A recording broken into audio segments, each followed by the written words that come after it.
Live from downtown Detroit, Local 4 News First at 4 starts now.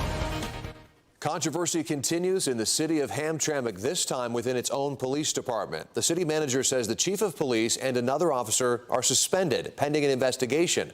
At the same time, we've also got our hands on a report from inside the department about some concerning allegations against the police chief. Chief Jamil Altaheri is accused of stealing a Mercedes-Benz, also domestic violence involving his wife, and even a role in a political corruption scheme involving the president.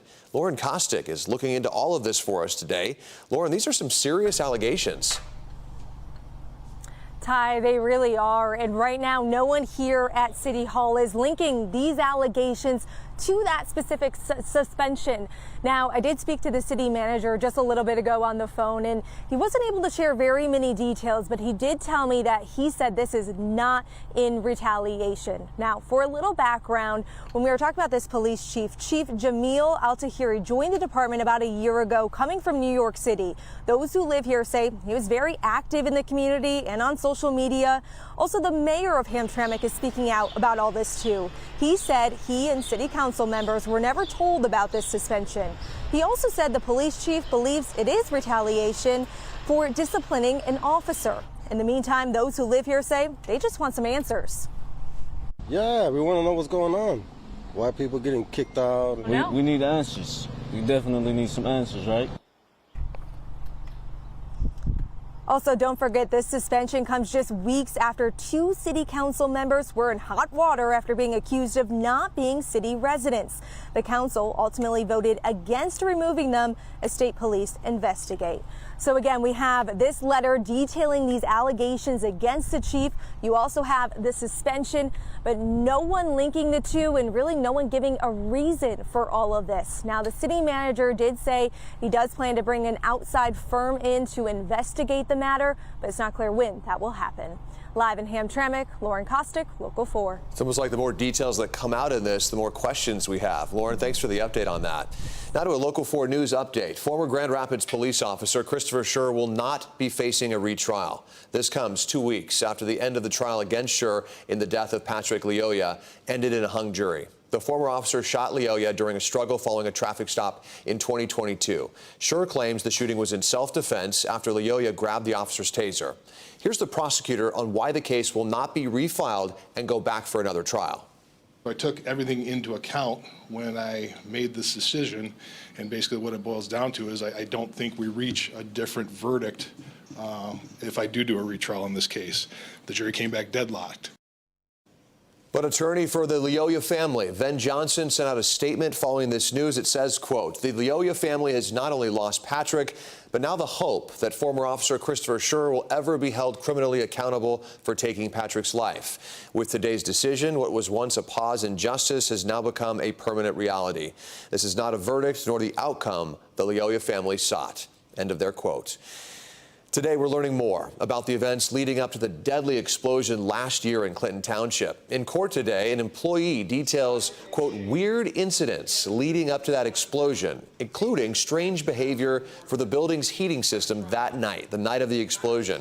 The building's owner, Castau, also taking the stand today. He is charged with involuntary manslaughter, a 15-year felony. Investigators blame the explosion on thousands of nitrous oxide cans stored on site here. One of these cans struck a 19-year-old man during the explosion and killed him.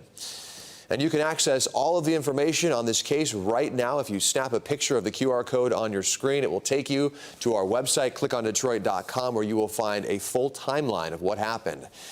Some of the other top stories that we're following today. A woman is under arrest after investigators say she ignored security orders while driving toward the gates of the CIA's headquarters. Security officers shot the woman early this morning during that altercation. She is listed in stable condition. A CIA spokesperson says the main gate at the agency is closed right now until further notice.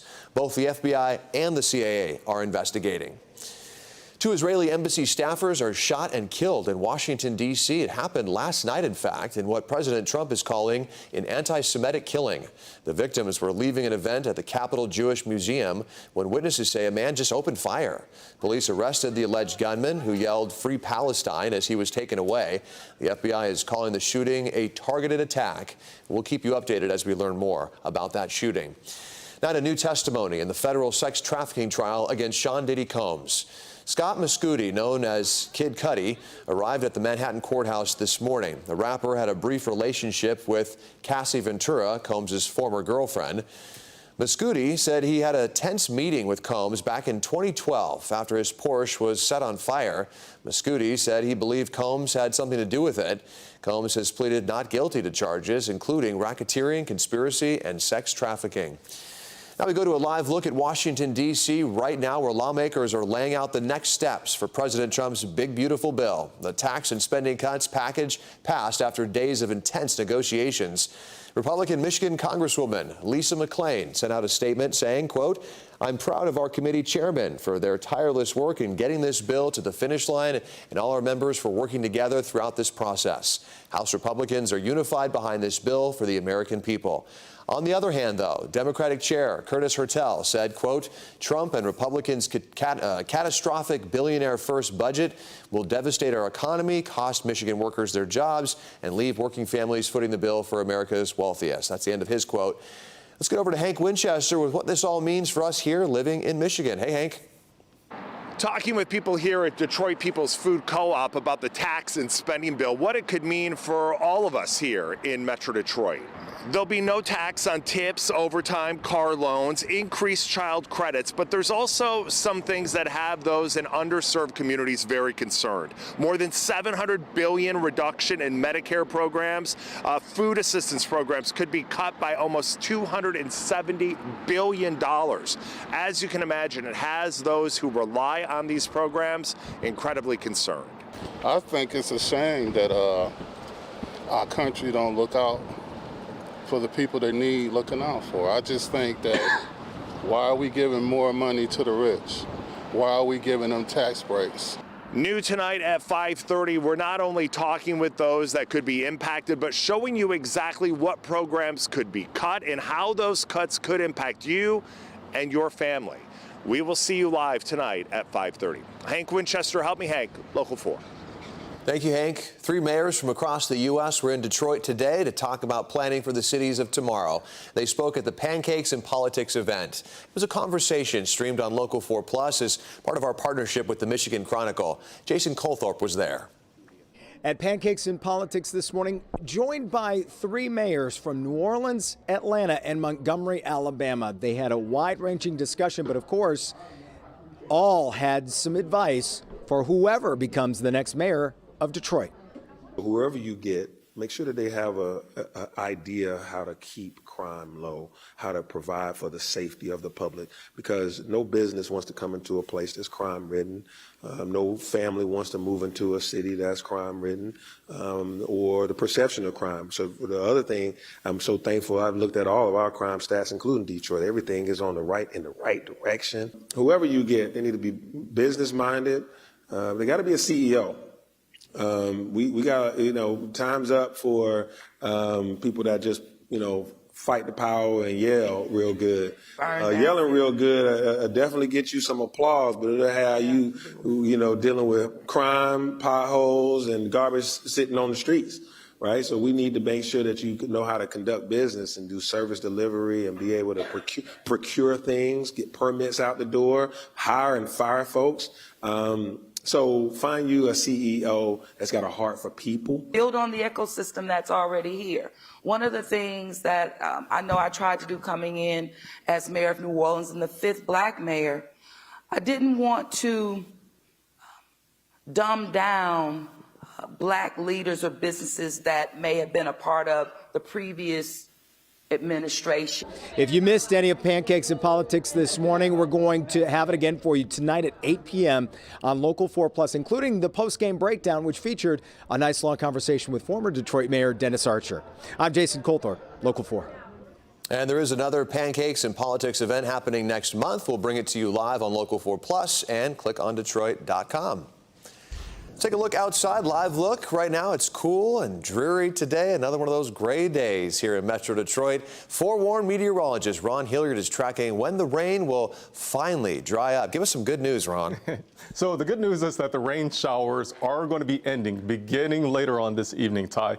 But in between now and then, we do have numerous scattered showers moving across southeast Michigan.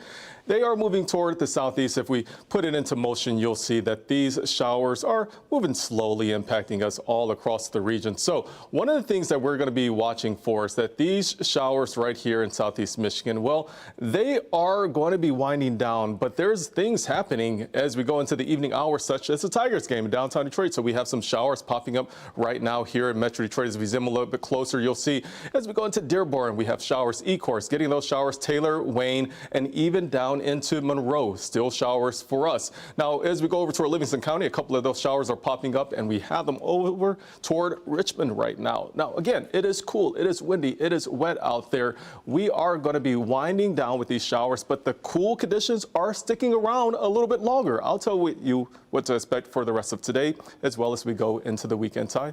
You're on it as usual, Ron. Thanks.